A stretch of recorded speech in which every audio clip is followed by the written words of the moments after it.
Better late than never on this one. I did not see this a second time in theaters. I went to the press screening a week and a half ago.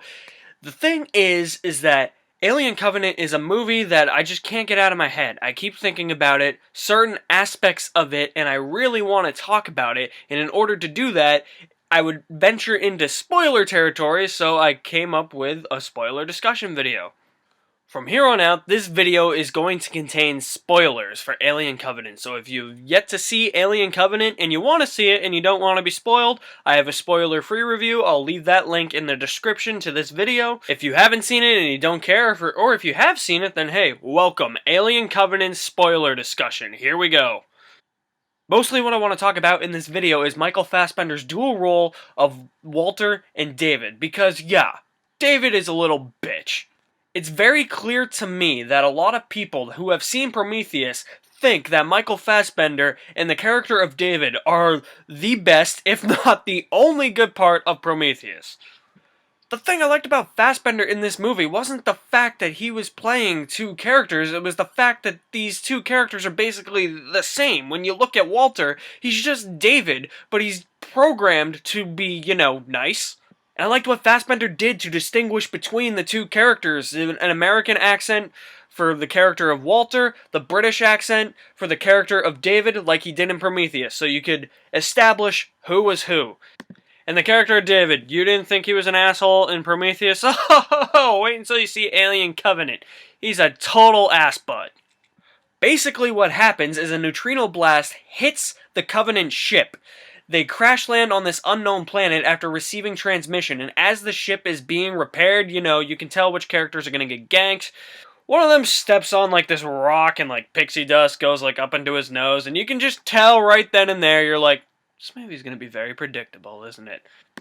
It is predictable. You can tell who's gonna die. That's what I didn't like about this movie.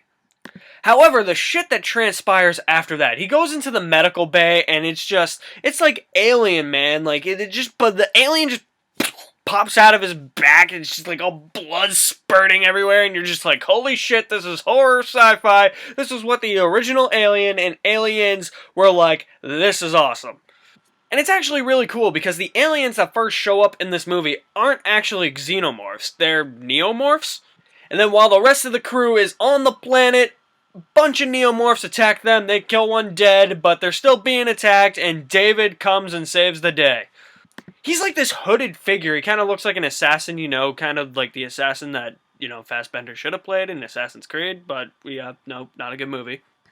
And I will say this, when David takes off the hood, he looks pretty fucking stupid. He has like long hair down to here, his face looks like it's been like, he looks so rough in this movie.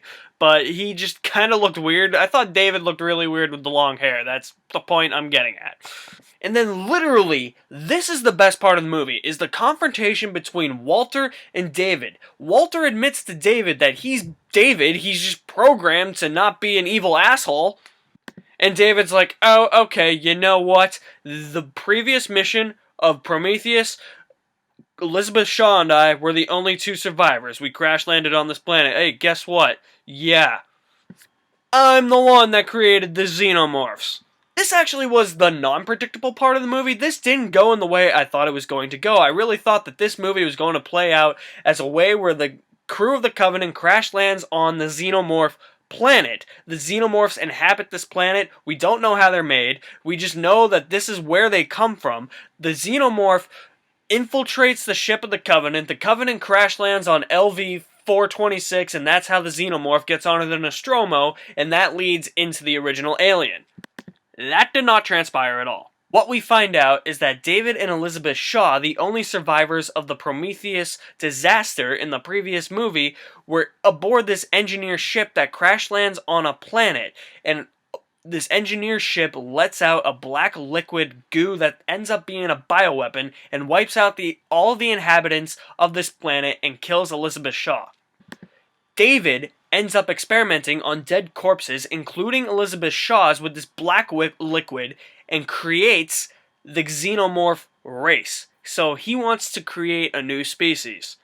That definitely did not go in the direction I thought it would. That came really out of the blue, and I think it's at this point in the movie where Walter also finds out about that, and he and David like have a small fist fight. The scenes between the two Fassbenders, riveting, intense, compelling, and mostly the scenes with them, it was mostly the dialogue that spoke louder than the actions that they did. That's basically what you need to know about the middle of the movie and the plot and how the Xenomorphs came to be. I want to jump forward to the end of the movie, because I saw that coming from a mile away. The moment the crew went back onto the Covenant, I'm like, something's fishy here. Something earlier in the movie was revealed, and that was with Catherine Waterston's character, Daniels. She revealed to Walter that she and her husband wanted to build a cabin in a remote location. When she confronts Walter about this later, he has no recollection of it.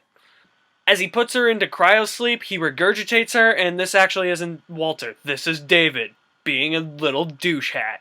Right away, after the big alien fight on the Covenant, and after they dispose of the Xenomorph in space, right away I was just like, something is fishy about Walter in the scene. I was like, this either isn't Walter. I was like, this is either David. Walter either malfunctioned, or David somehow reprogrammed Walter to make him think like David. Turns out it was the first one. This is actually David. We don't really know what happened to Walter. Then you see David take 2 alien embryos and place them next to 2 human embryos in like this, I think it's like this like refrigerator, and that's how the movie ends. We still don't know how the Xenomorph got to LV-426. None of that stuff, still, none of that stuff is really answered. I think it will be saved for the third one. Watch it not be. And then Ridley Scott's going to be like, yeah, it's all answered. All 3 movies answer questions. And everybody's going to be like, no, they don't. I'd be pissed if that happened, because I really like Alien as a series, except Alien Cubed and Alien Resurrection. Those movies can go to hell.